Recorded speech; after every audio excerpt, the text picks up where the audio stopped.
સૌપ્રથમ વાત કરીએ હોળીના તહેવારને લઈને ભગવા સેનાએ સરકારને પત્ર લખ્યો છે। શુક્રવારે જુમ્માની નમાઝ અને હોળીનું પર્વ હોવાને લઈને પત્ર લખ્યો છે। જે લોકોને રંગ ન ગમતા હોય તે બહાર ન નીકળે તેવી અપીલ કરાઈ છે।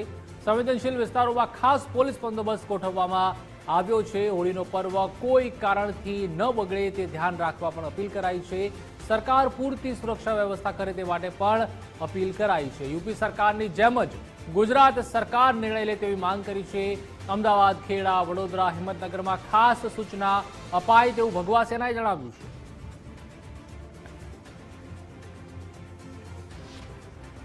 તો શુક્રવારના દિવસે જે ધર્મથી જોડાયેલા લોકો છે અને એમાં બી ખાસ કરીને જેમને શુક્રવારના દિવસે જુમ્માનો નમાઝનો કાર્યક્રમ હોય છે તો ક્યાંય પણ એવા ઉચ્ચનીય બનાવો ન બને અને સરકાર તરફથી ખાસ અમારી વિનંતી છે કે પોલીસ પ્રશાસનથી લઈને જે પણ સુરક્ષા અને જે વ્યવસ્થાઓ કરવાની છે એ સરકારે કરવી જોઈએ। અત્યાર સુધીમાં સરકાર તરફથી કોઈ ગાઈડલાઈન આવી નથી। સરકારને અમારી વિનંતી છે, જેમ કે યુપીની અંદર પણ આપ જોઈ શકો છો કે ત્યાંના મુખ્યમંત્રીશ્રીએ જે રજૂઆત કરી અને કહેવામાં આવ્યું છે કે જેને રંગોથી પરેજ હોય તો કદાચ એ સમયે એમને બહાર ન નીકળવું જોઈએ અને અગર રંગોથી પરેજ ન હોય અને કદાચ એમના મનમાં હોય કે નહીં આ પણ પ્રસંગ જે છે એ પણ ઉજવી શકીએ છીએ તો એવા કોઈ પણ વિષયો હોય એને સરકારે ગંભીરતાથી લઈને મારી વિનંતી છે કે કોઈ ગુજરાતનું શાંતિ ભંગ ન થાય, ગુજરાતની અંદર કોઈ ન્યુસન્સ ઊભું ન થાય તો સરકારે આ ઉપર